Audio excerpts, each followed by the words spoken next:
अस्सलाम वालेकुम। आज मैं एक और क्वेश्चन कराऊंगा आप लोगों को, जो कि है नॉट फॉर प्रॉफिट कंसर्न का। ठीक है, ये मेरा क्वेश्चन नंबर 6 होगा। बुक में क्वेश्चन नंबर 7 है, लेकिन मेरा question number 6 practical question solve करने में। Following is the receipt and payment account and additional information. Prepare income and expenditure account for the year ending 31 March 19 and a balance sheet as on that date. हमको receipt and payment account दिया गया है, income and expenditure account और balance sheet, दो चीज़ बनाने के लिए कही गई है। तो पहले रिसिप्टेंट पेमेंट अकाउंट में समझ लेते हैं कि क्या दिया हुआ है। Receipt and payment account debit side to balance brought down. Balance brought down is opening balance of cash. Opening balance of cash की इफेक्ट कहीं पास नहीं की जाती है until and unless we prepare opening balance sheet. अगर opening balance sheet बनेगी तो हम ओपनिंग बैलेंस शीट के एसेट्स में फीड करते, नहीं तो उसका इफेक्ट पास नहीं होता है। सब्सक्रिप्शन रेवेन्यू है, अपने सॉल्यूशन के इनकम एक्सपेंडिचर के क्रेडिट में आएगा। डोनेशन रेवेन्यू कहा गया है, ये भी क्रेडिट में आएगा। एंट्रेंस फीस रेवेन्यू है, क्रेडिट में आएगा। इंटरेस्ट वो भी रेवेन्यू है, क्रेडिट में आएगा। ठीक है, पेमेंट साइड पहला नाम है सैलरी, रिकरिंग बार बार पेमेंट करने वाला, रेवेन्यू है। इनकम एंड एक्सपेंडिचर का debit side. Printing and stationery again debit. Commission debit. Rent debit. Electricity charges भी debit. Furniture is an asset. Furniture payment side में दिया गया है, मतलब कि फर्नीचर परचेस किए तो इसका इफेक्ट जाएगा एसेट साइड। और बैलेंस क्रेडिट डाउन कहा गया है, तो बैलेंस क्रेडिट डाउन का मतलब होता है closing balance of cash and bank, इसका इफेक्ट भी जाएगा asset side. Additional information, additional information कहा गया है, पहला आउटस्टैंडिंग रेंट 200, रेंट पे करना बाकी है 200, तो इसका इफेक्ट हम पास करेंगे, रेंट में प्लस करेंगे पहला इफेक्ट, और सेकंड इफेक्ट पास करेंगे liability side. Second adjustment, subscription include 1000 as subscription received in advance and subscription outstanding for current year was 500। इस एडजस्टमेंट में एंड वर्ड यूज कहा गया है, तो एंड का मतलब ये होता है कि दो सेंटेंस है, एक पहला सेंटेंस और एंड के बाद में दूसरा सेंटेंस। तो एंड से पहले का जो एक सेंटेंस कहा गया है वो है सब्सक्रिप्शन रिसीव्ड इन एडवांस, जिसके लिए हम सब्सक्रिप्शन में से इनकम एडवांस वाली माइनस कर देंगे और सेकंड इफेक्ट पास कर देंगे लाइबिलिटी साइड, क्योंकि एडवांस में इनकम मिल गई।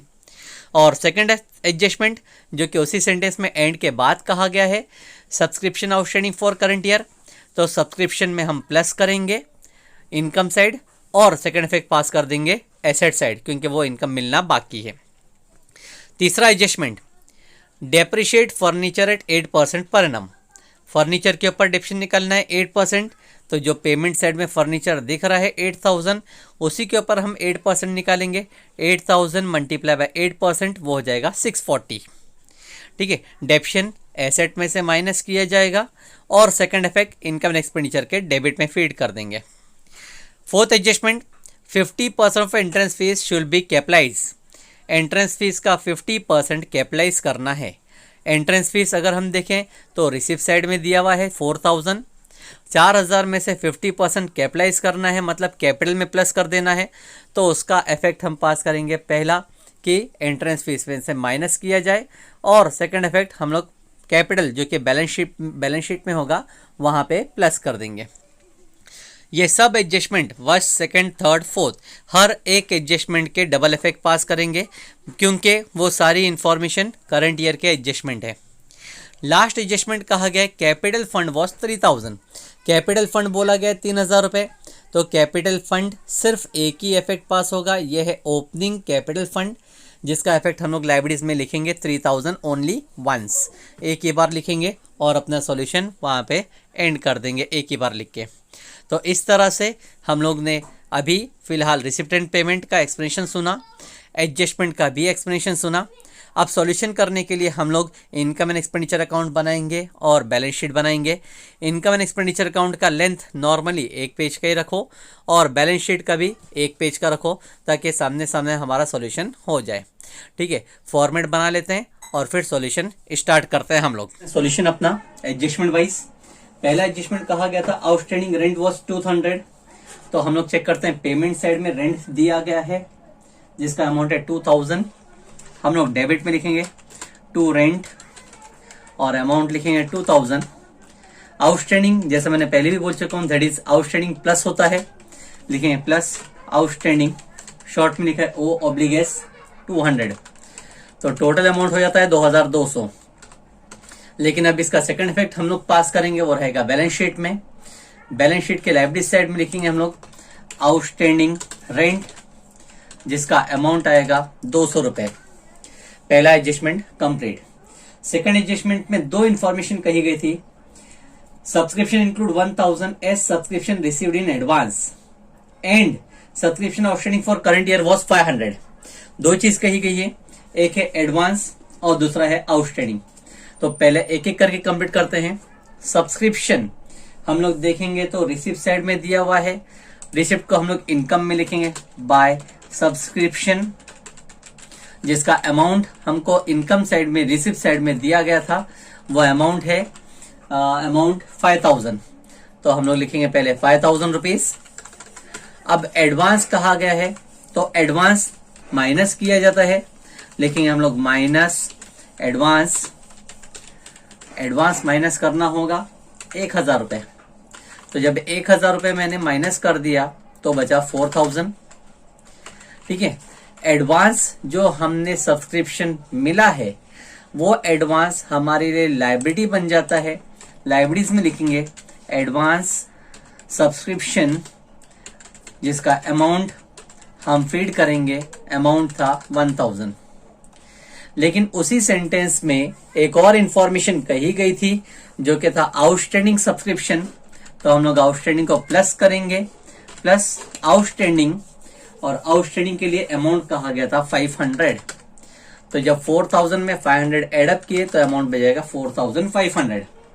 ठीक है, सेकंड इफेक्ट हम पास करेंगे कि सब्सक्रिप्शन आउटस्टैंडिंग है, वो हमारा एसेट है, मिलना बाकी है, ओ ऑब्लिक एस आउटस्टैंडिंग सब्सक्रिप्शन, और अमाउंट फीड किया जाएगा जो कि था 500 आउटस्टैंडिंग सब्सक्रिप्शन, जिसका अमाउंट है 500। इस तरह से हमारे दो एडजस्टमेंट कंप्लीट हुए। अब थर्ड एडजस्टमेंट हम लोग देखते हैं, कहा गया डेप्रिशिएट फर्नीचर एट 8%। फर्नीचर के ऊपर डेप्रिशिएशन निकालना है, तो फर्नीचर हमको पेमेंट साइड में दिखेगा। पेमेंट साइड सेकंड लास्ट नाम था 8000, हम लोग लिखेंगे एसेट साइड में ही फर्नीचर, फर्नीचर का अमाउंट फर्स्ट कॉलम में 8000। डेप्रिसिएशन निकालने के लिए कहा गया माइनस डेप्रिसिएशन, और डेप्रिसिएशन कहा गया 8%। तो हम लोग डेप्रिसिएशन निकालते हैं 8000 का 8%, 8000 multiply by 8 divide by 100 will be 640, 640 रुपए। जब हमने 640 रुपए माइनस किए 8000 में से तो बचेगा 7360 रुपए। अच्छा, ये डेप्रिसिएशन निकालना एक तरह का लॉस है, तो डेप्रिसिएशन का इफेक्ट हमको फीड करना पड़ेगा डेबिट साइड में, to depreciation on furniture, amount feed करेंगे 640 रुपीज। ठीक है, डेप्रिसिएशन निकाले, एसेट में से माइनस करके डेबिट में फीड कर दिया गया। नेक्स्ट कहा जा रहा है 50% of entrance fees should be capitalise.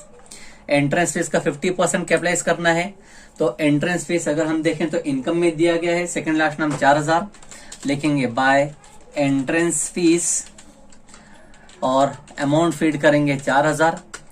Capitalise करना है मतलब एडजस्टमेंट माइनस करेंगे, माइनस कैपिटलाइज और 50% लिखा जाएगा। 4000 का 50% मतलब आधा होता है 2000। 4000 में से 2000 माइनस करेंगे तो बैलेंस बचेगा 2000।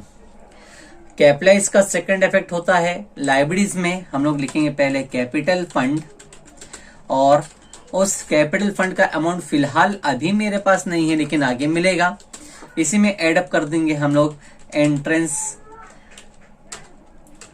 TRANC एंट्रेंस फीस, जिसका अमाउंट आया था 2000।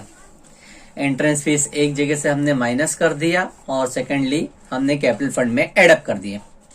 लास्ट एक एडजस्टमेंट कहा गया है capital fund was 3000, capital fund कहा जा रहा है 3000 रुपए, तो कैपिटल फंड जो अभी हमने लाइब्रेरीज में लिखा है उसके सामने सिर्फ एक ही बार लिखा जाएगा 3000, कोई सेकंड इफेक्ट नहीं, because this is opening balance of capital fund. Adjustment complete हो गया। अब हम लोग फिर पास करते हैं रिसिप्ट और पेमेंट साइड में नाम। रिसिप्ट साइड में बैलेंस ब्रॉट डाउन था, वो balance brought down opening balance of cash है, ओपनिंग बैलेंस ऑफ कैश का इफेक्ट पास नहीं किया जाता। सब्सक्रिप्शन हमने इनकम में पहले ही फीड कर चुके हैं। डोनेशन कहा गया है रेवेन्यू, तो हम इनकम में लिखेंगे बाय डोनेशन और डोनेशन का अमाउंट लिखेंगे 5000। एंट्रेंस फीस हमने ऑलरेडी लिख चुके इनकम में। इंटरेस्ट वो भी इनकम है, क्रेडिट में लिखेंगे बाय इंटरेस्ट और अमाउंट जो कि इनकम में आएगी वो है 1000। रिसीव साइड का सॉल्यूशन एंड अप। अब पेमेंट साइड में चेक करते हैं। सैलरीज डेबिट में आएगा, टू सैलरीज रेवेन्यू है इसलिए, और अमाउंट जितना था पूरा 4000। प्रिंटिंग एंड स्टेशनरी एक्सपेंस है, डेबिट में आएगा, प्रिंटिंग एंड स्टेशनरी जिसका अमाउंट हम लोग फीड करेंगे 1000 रुपए। कमीशन वो भी रेवेन्यू है, डेबिट में लिखेंगे टू कमीशन, कमीशन का अमाउंट जो कि क्वेश्चन में दिया गया है वो है 500। रेंट का एडजस्टमेंट हमने पहले कर चुके हैं तो दोबारा वापस से नहीं लिखा जाएगा। इलेक्ट्रिसिटी चार्जेस एक्सपेंस है, डेबिट में आएगा, टू इलेक्ट्रिसिटी चार्जेस और अमाउंट लिखेंगे हम लोग जो कि दिया हुआ है 1500। नेक्स्ट फर्नीचर को हम लोग ने ऑलरेडी बैलेंस शीट में लिख चुके हैं तो रिपीट नहीं किया जाएगा। Balance carried down closing balance of cash है, एसेट्स में लिखेंगे कैश एंड बैंक बैलेंस, क्योंकि हमको स्पेसिफिकली कहा नहीं गया इसलिए दोनों नाम लिखेंगे कैश एंड बैंक बैलेंस, जिसका अमाउंट मिला के है 1000 रुपए। ठीक है, इस तरह से अब हमारे पास का रिसिप्ट एंड पेमेंट का भी पोस्टिंग पूरा हो गया, एडजस्टमेंट कंप्लीट हो गया। तो लास्ट हम लोग को करना होता है टैली। हम लोग टैली करेंगे पहले income and expenditure account. Income and expenditure account में हम लोग देखते हैं डेबिट साइड में एक रफ कैलकुलेशन 2200, हंड्रेड्स को मैं बाद में कैलकुलेट करता हूँ। 2000 प्लस 4 6 7 8 प्लस 1 9 9840। डेबिट का टोटल यहाँ पे मैं साइड में लिख रखता हूँ 9840, जबकि क्रेडिट का total 4000 plus 2 6 6 plus 5 11 plus 1 12 12500। Second side का टोटल है 12500। तो हाईएस्ट अमाउंट अगर हम देखेंगे तो 12500 है, दोनों साइड लिखेंगे 12500।